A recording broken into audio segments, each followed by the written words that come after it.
Ayan, magandang araw sa ating lahat mga idol at mga kababayan at sa lahat po ng nagtitiwala at naniniwala sa isinasagawang survey, online survey ng Archlight Facebook page. So ngayon, papanoorin po natin yung ginawang video presentation ng Archlight Facebook page doon po sa resulta ng kanilang ginawang survey para sa mga kandidato sa pagkasenador sa ika-third run mga idol. Ito po, panoorin po ninyo mga idol. Go at Bato, nanguna sa Archlight Senatorial Preference Survey, third run. It's time, solid archers, welcome to Archlight, kung saan asintado ang bawat kaalaman. Sa latest nga na Archlight Senatorial Preference Survey, third run, lumamang ang mga kandidato pagkasenador na sina Senator Christopher Bongo, Senator Bato de la Rosa, Pastor Apollo Kibuloy, at Congressman Rodante Margoleta sa poll survey na isinagawa mula December 17 to 20, 2024 kung saan nakalista ang 66 senatorial candidates upang mapagpilian. Ang Archlight na mayroong 1.9 million followers ay naka-generate ng mahigit 364,734 votes mula sa accumulated survey forms na ikinalat nito sa iba't ibang platforms at nakarecord ng mahigit 2.3 million in total engagements. Tatlong survey questions ang inilabas. Ang unang tanong, kung ngayon ang eleksyon, sino ang iboboto mo? Sa tanong na ito, nanguna si Senator Bongo na may 32,234 votes. Si Senator Bato naman ay mayroong 31,456 votes. At si Pastor Kibuloy na may 31,234 votes. Si Congressman Marcoleta ay may 31,189 votes at ang kumompleto sa top 5 ay si Doc Willie Ong na may 27,234 votes. Pasok naman sa Magic 12 sina Jimmy Bondo, Vic Rodriguez, Luis Chavez Singson, Philip Salvador, Willie Revillame at Bonifacio Bosita. Nasa pang 13 to 30 naman ang mga senatorial aspirants at mga datihang mga senador at matutunog na pangalan tulad ni Lacson, Pacquiao, Soto, Tulfo, Aquino, Marcos, Cayetano, Pangilinan at Villar. Sa pangalawang survey question naman tungkol sa zero corruption, sino ang sa tingin mong makapagsusulong ng zero corruption sa Pilipinas? Nanguna sa poll na ito si Pastor Kibuloy na mayroong 26,788 votes. Sinundan naman ito ni Go, De La Rosa, Marcoleta, Ong, Bondo, Rodriguez, Mata, Singson, Revillame at Busita. Hindi pa rin nakapasok sa Magic 12 ang mga pambato ng administrasyon.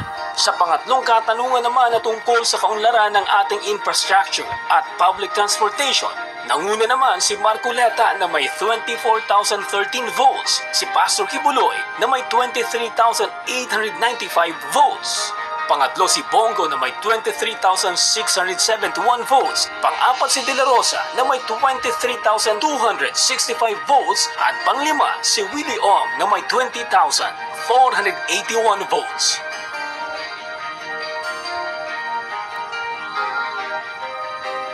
Nasa pang 13 to 24 slots naman sina Lambino, Busita, Lacson, Honasan, Soto, Erwin Tulfo, Pacquiao, Kerubin, Ben Tulfo, Marcos, Aquino at Abalos. Pinapaalala naman ng Archlight na ito ay hindi isang official poll ng COMELEC, ngunit isang reflection lamang ng senatorial preferences ng lahat ng mga Archlight followers.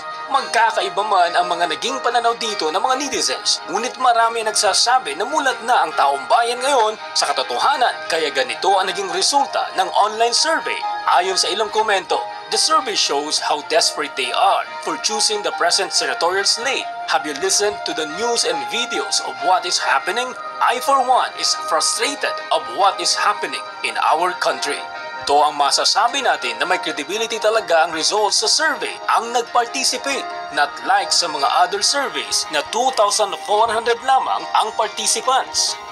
Survey is a good reflection of the voters' preference, but the machine will say otherwise.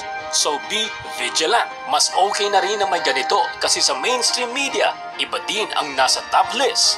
Ang Archlight has different subscribers and followers, pro Marcos, pro Duterte, pro senators. It means free silang mamili ng kanilang preferences. Good preferences. It just means that the people are starting to be mature.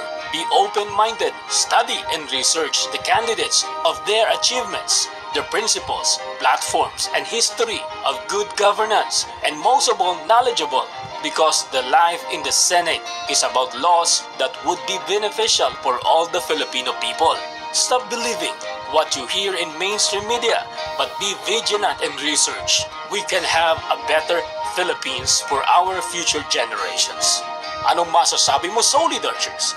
Kung meron kayong suggestion o opinion, mag-iwan lamang ng inyong komento sa ibaba. Solid Archers, it's time!